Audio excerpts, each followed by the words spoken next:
minha, miongoni mwa hizo faida, anna ar-rajula qad la ta'ifuhu al-mar'atu al-wahida, kwamba mwanamume huenda asimtosheleze mke mmoja. Hilo lipo, huenda mke mmoja asimtosheleze mume wake. Kuna wakati mwingine unajitahidi, inashindikana, unajitahidi kutekeleza majukumu, inakuwa shida. Walipoona hivyo, wanawake wakakimbilia kwa wafanyakazi,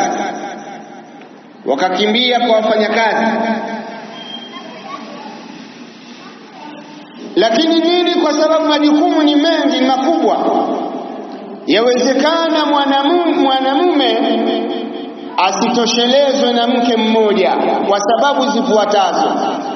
Sababu hizo Sheikh anasema kad yakunu kathiru shahwa, kuna wakati anaweza kuwa mwanaume ni mwenye matamanio mengi, shadidu shahwa, ana matamanio makubwa makali, la ta'ifuhu alwahida, mmoja hamtoshi, wala ta'ifuhu ithnatan, wala wanawake wawili hawamtoshi, wala ta'ifuhu thalath, wala watatu pia hawamtoshi.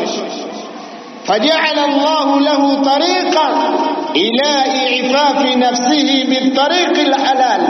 Allah kampa njia ya kumaliza matamanio nafsi yake kwa ujumla kwa kutumia njia halali, min tariqi 4 min an-nisa, nayo ni njia kwa wanawake 4.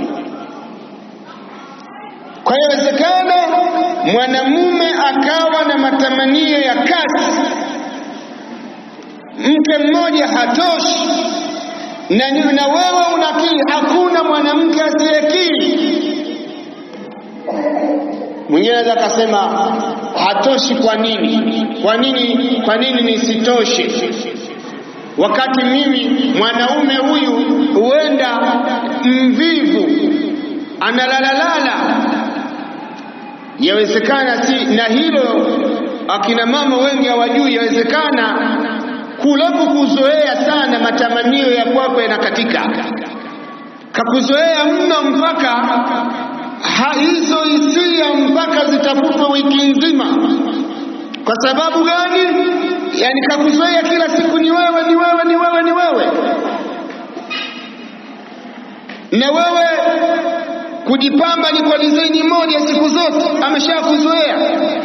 Lakini kuna wakati mwingine unakuwa mjamzito, unajifungua, uko kwenye nifasi siku zaidi, siku 40, mwezi mzima, wiki 3.